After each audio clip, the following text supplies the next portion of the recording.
হাই everyone, মই এয়া যাবলৈ ৰেডি হৈছোঁ যজ্ঞলৈ। আমাৰ মানে ঘৰৰ ওচৰতে বিষ্ণু যজ্ঞ হৈ আছে, তালৈ যাব মই ওলাইছোঁ। মাও যাব লগত। এয়া মাও ওলাই ৰেডি, ব'ল এতিয়া আমি যাওঁ। কি তাতে গৈ কি হয় আপোনালোকক দেখাই আছোঁ। তুমি ক'ত যাবি? মই ফুফু যাম। তুমি ক'ত যাবা? ফুফু যাবা? মোকো লৈ যাবানে? আমি ৰেডি হৈ ওলাই আহিলোঁ আৰু এতিয়া আমি গৈ আছোঁ যজ্ঞলৈ আৰু লগত আণ্টিহঁতো আহিছে আৰু এয়া বাচ্ছা পাৰ্টিকেইটা। আমি আহি পালোঁ এয়া যজ্ঞ হোৱা ঠাইখিনি। এই যে গেটখন দেখিছে, এইফালেৰে যাব লাগিব। পাহাৰৰ ওপৰত যজ্ঞ হৈ আছে। এই গেটখনেৰে উঠি গৈ সেই যে মন্দিৰটো দেখিছেনে, সেইটোৱে হৈছে যজ্ঞ মন্দিৰ। ইমান ওখত মন্দিৰটো, উঠি উঠি ভাগৰে লাগি গৈছে। আজি যজ্ঞৰ শেষৰটো দিন, গতিকে আজি যজ্ঞত আহুতি দিয়া হ'ব। সেইবোৰ মানুহবোৰ যে তাত ৰখি আছে, তাৰ পৰা মানে আহুতিবোৰ লৈ আছে মানুহে। গৈ পাই আমি প্ৰথমে চাকি জ্বলাব গ'লোঁ। মানুহ দেখিছেনে, ইমান ভিৰ হৈ আছে তাতে, থিয় হ'বও মানে জেগা নাই, সকলোৱে চাকি জ্বলাই আছে। আমিও কেনেবাকৈ চাকি জ্বলালোঁ আৰু। এয়া মন্দিৰৰ ভিতৰখিনি দেখিছেনে, ইমান ধুনীয়াকৈ সজাইছে। সকলোৱে মানুহে ৰখি আছে, আহুতি দিয়া ষ্টাৰ্ট হোৱা নাই মানে, হ'বহে আৰু সেইবাবে মানুহবোৰ আহি আছে এতিয়া। আৰু এইফালে এয়া পণ্ডিতসকলে পূজা পাতল কৰি আছে আৰু আহুতি আৰম্ভ হ'ব আৰু। যজ্ঞৰ জুইত আহুতিবোৰ দিয়াৰ বাবে এয়া পূজা কৰি আছে। আহুতি মানে হৈছে নাৰিকল এটা কাপোৰেৰে মেৰিয়াই দিয়ে, তাৰ ভিতৰত কি থাকে মানে চোৱা হোৱা নাই, নুখুলাকৈ তেনেকৈ মানে জুইত দিয়া হয়।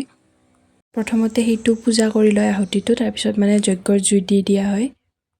আহুতিবোৰত ঘিউ ঢালি ঢালি এতিয়া যজ্ঞৰ জুইত দিয়া হ'ব, এয়া দিয়া আৰম্ভ কৰিছে আৰু।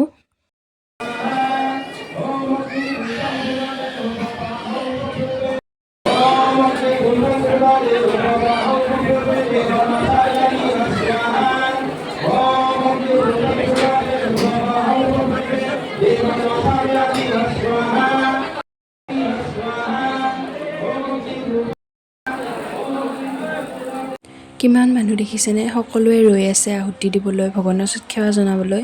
সকলোৱে এজন এজনকৈ লাইন পাতি গৈ আছে আহুতি দিবলৈ। কিমানে যে কিমান মনোকামনা লৈ আহিছে ভগৱানৰ ওচৰত। ইয়াত যজ্ঞ 3 দিনেৰে হৈ আছে, বাকীকেইদিন পূজা পাতল হৈ আছে, কিন্তু আজি যিহেতু শেষৰ দিন, সেইবাবে আজি যজ্ঞ যিহেতু আহুতি দিয়া হ'ব, সেইবাবে মানুহৰ ভিৰ দেখিছেনে, কিমান মানুহ আহিছে আহুতি দিবৰ কাৰণে।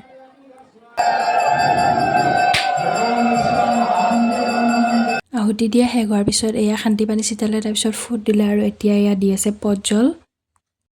তাৰপিছত দিলে প্ৰসাদ। আমি এয়া প্ৰসাদ খাব আহিলোঁ। ৰাতিপুৱাৰ পৰা যিহেতু একো খোৱা হোৱা নাছিল, সেইবাবে প্ৰথমতে পটজল খাই ল'লোঁ আৰু তাৰপিছত এয়া আমি একেলগে বহি প্ৰসাদ খাই আছোঁ আৰু ইয়াত ভোগৰো ব্যৱস্থা কৰা হৈছে।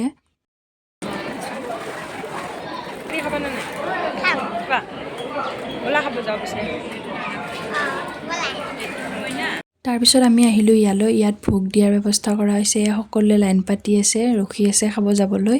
আমিও লাইনত থিয় হ'লোঁ আহি। আৰু ইয়াৰ ওপৰৰ পৰা মন্দিৰটো চাওকচোন, ইমান ধুনীয়া লগা হৈছে। সেয়া দপ দপকৈ জুই জ্বলিয়ে আছে। এই জুই বোলে শুনামতে প্ৰায় এমাহমানলৈ জ্বলিয়ে থাকে। তাৰপিছত আমি কেনেবাকৈ ভিতৰলৈ সোমাই আহিলোঁ, কিন্তু বহিবলৈ ঠাই পোৱা নাই, সেইবাবে ৰখি আছোঁ। আৰু তাৰপিছত এয়া খাব বহিলোঁ। প্ৰথমতে ভিডিঅ' বনোৱা নহ'লে, তাৰপিছতে অলপ বনালোঁ আৰু তাৰপিছত খাই লৈ আমি ঘৰলৈ আহিলোঁ।